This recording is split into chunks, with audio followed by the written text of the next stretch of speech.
शहराची खबरबात या बातमीपत्राचे प्रायोजक आहेत Mac care super speciality hospital Ahmednagar. Congratulations वहिनी, बाळ झाल्याबद्दल। पण मी ऐकलंय डिलिव्हरी फार क्रिटिकल होती। आता ठीक आहे ना सगळं? अगं होता थोडा प्रॉब्लेम, पण स्त्रियांच्या आरोग्याची संपूर्ण काळजी घेणारं मातृसेवा होतं ना साथीला। सगळं सुरळीत झालं। किशोर वयापासून ते रजोनिवृत्तीपर्यंत स्त्रीच्या आरोग्याची संपूर्ण काळजी घेणारं अहमदनगर मधील पहिलं स्त्री रुग्णालय Matruseva women's hospital obstetric ICU। किशोरवयीन आणि विवाहपूर्व समुपदेशन, गरोदर माता तपासणी आणि प्रसूती, पहिल्या सिझेरियन नंतर नॉर्मल डिलिव्हरीची सोय। मातृसेवा विमेन्स हॉस्पिटल, सक्कर चौक, नवीन टिळक रोड, अहमदनगर। फोन 9850 20 0017।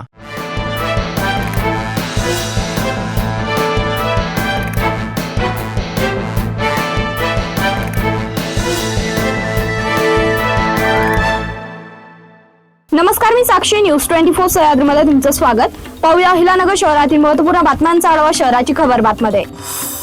जिल्ह्यात सुरू असलेल्या अवैध दारू विक्री व जुगार व्यवसायाविरोधात स्थानिक गुन्हे शाखेने मोहीम राबवत एकाच दिवशी 19 ठिकाणी धडक कारवाई केली आहे। या कारवाईत 10 अवैध दारू विक्रेते आणि 9 अवैध जुगार अड्ड्यांवर छापे टाकण्यात आले। या कारवाईत एकूण 19 गुन्हे दाखल करण्यात आले असून 5,60,690 रुपये किमतीचा मुद्देमाल जप्त करण्यात आला। पोलीस अधीक्षक मुमक्का सुदर्शन यांनी स्थानिक गुन्हे शाखेचे पोलीस अधीक्षक संतोष मुटकुळे यांना जिल्ह्यातील अवैध व्यवसायांची माहिती संकलित करून कठोर कारवाई करण्याचे आदेश दिले होते। शहरातील मोकाट कुत्र्यांचा प्रश्न दिवसेंदिवस गंभीर बनत चालला असून मंगळवारी बागरोजा हडको परिसरात एका मोकाट कुत्र्याने अवघ्या 3 वर्षीय बालकावर अचानक हल्ला केल्याची धक्कादायक घटना घडली। या हल्ल्यात त्रिवेंद्र सोनवणे हा चिमुकला गंभीर जखमी झाला असून त्याच्यावर रुग्णालयात उपचार सुरू आहे। या संपूर्ण घटनेचं दृश्य परिसरातील CCTV कॅमेऱ्यात कैद झालं असून प्रत्यक्षदर्शींनी दिलेल्या माहितीनुसार त्रिवेंद्र हा परिसरात खेळत असताना अचानक एका मोकाट कुत्र्याने त्याच्यावर झडप घातली। कुत्र्याने बालकाला चावा घेतल्याने त्याने आरडाओरडा केला। शहरातील विविध भागात कुत्र्यांच्या हल्ल्याच्या घटना वाढत असून नागरिकांमध्ये तीव्र नाराजी व्यक्त होत आहे। मात्र त्यानंतरही प्रशासनाकडून प्रभावी उपाययोजना झाल्याचं दिसून येत नसल्याने महापालिकेच्या कार्यपद्धतीवर प्रश्नचिन्ह उपस्थित केलं जात आहे।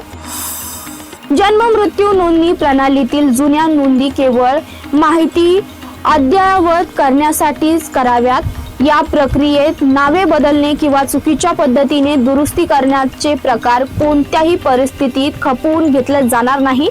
तसेच बेकायदेशीर गडबडपात करणाऱ्यांवर कठोर कारवाई। गुंतागुंत झाल्यानंतर उपचारासाठी रुग्णालयात येणाऱ्या मातांच्या प्रकरणात वैयक्तिक कायदेशीर नोंद करणे सक्तीचे असल्याचे निर्देश जिल्हाधिकारी डॉक्टर पंकज आशिया यांनी दिलेत।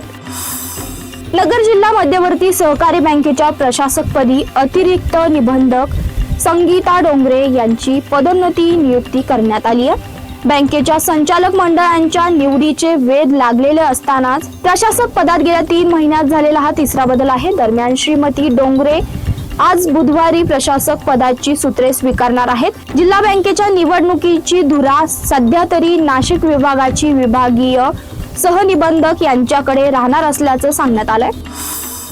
जिल्ह्यात अवैध दारू विक्री आणि अवैध जुगार अड्ड्यांविरोधात स्थानिक गुन्हे शाखेने मोठी कारवाई करत 18 गुन्हे दाखल केल्यात। 1.5 लाखांचा मुद्देमाल जप्त केला। या कारवाईत 10 अवैध दारू विक्रेते आणि 8 अवैध जुगार अड्ड्यांवर छापे घालण्यात आल्यात। पोलीस पथकांनी जिल्ह्यातील विविध भागात कारवाई केली आहे। कारवाई दरम्यान सोनई, रावरी, बेलवंडी आणि कर्जत पोलीस ठाण्याच्या हद्दीत अवैध दारू विक्री करणाऱ्या 10 ठिकाणी छापे टाकून गुन्हे दाखल करण्यात आले। या कारवाईत 1,28,000 रुपये किमतीचा मुद्देमाल जप्त करण्यात आलाय। तसेच तोफखाना आणि कोतवाली पोलीस ठाण्याच्या हद्दीत सुरू असलेल्या 8 अवैध जुगार अड्ड्यांवर छापे घालण्यात आले। शहराची खबरबातमध्ये इथेच संपतोय। तुम्ही पाहत राहा न्यूज 24 सह्याद्री।